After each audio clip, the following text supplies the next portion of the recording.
Please speak. Go ahead, Kenny. We were talking about passion. Why is it? You can't teach passion. You just can't. Why is that important?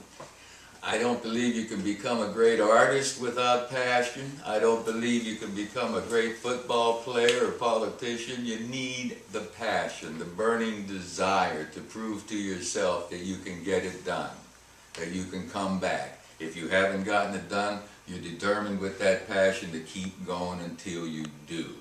If we don't have a passion for something and we're trying to work on it, we're not going to work on it as well as we do when we have that burning passion. And football, if you don't have passion, like life, buddy, hey, you won't own up, you'll quit, you go try another way. That's awesome. Awesome. Oh, God. Okay. That being said, I mean, it kind of goes hand in hand, but, I mean, what do you think the best, if somebody that doesn't have that doesn't necessarily have that, what do you think the best, how do you motivate a kid? Like John Madden told me, he goes, if you just played with everybody's ability, and then you wasn't trying to make them better, if you just played with the ability that kids had, then they wouldn't need a coach. You know what I mean? It's like, so like how, so like motivation. I mean, like a kid, like there might be two kids. One kid that thinks he's working hard, and there's another kid over here that's working 10 times harder than him because there's something in it that motivates him. How do you teach this kid over here to be motivated? Or You gotta help them find what may motivate them. It might not be football. You know, not everyone is into playing football. They're into singing, writing, dancing, becoming elected officials again. You know, you've got to want to play. Why do you want to play to start with? We see our big brothers playing, we see our friends playing, we see our neighbors playing. When we're little kids, we want to get involved because we see how much fun they're having.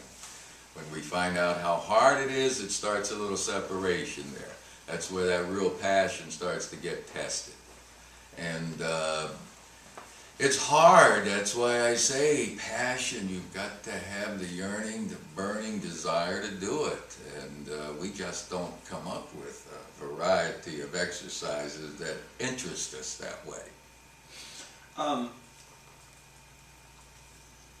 There was a guy at the University of Tennessee. Where? At the University of Tennessee. I love it. Hey, you never graduate, do you, Joe? You never graduate. Well, it may take a while, but But he was in the video. He wore number 7. That's why I wore number 7 in high school. His name was Condridge Holloway. Oh yeah. And that's who I wanted to be as a kid. I'd be out there in the backyard. I'd be throwing the ball around. I was wearing an orange number 7 jersey outside of Knoxville, and that's who I wanted to be. When you were that kid, and you're out in the backyard of Pennsylvania, who were you pretending to be? My brother Bob, he had the motion. He taught me the tight throwing motion, so I followed him. Next, it really went on to baseball. Roberto Clemente, we used to go up there. Boy, he was my man. But then finally, I got the only number I ever asked for. We never could ask for a number up until our senior year. I got number 19 because there was a guy named Johnny Unitas that happened to be a mighty fine quarterback and a mighty fine man that I was impressed with. In fact, my guys back home, you started calling me Joey U. But Johnny U was my football hero, yeah. You said something about a mighty fine man. Why was he a mighty fine man to you?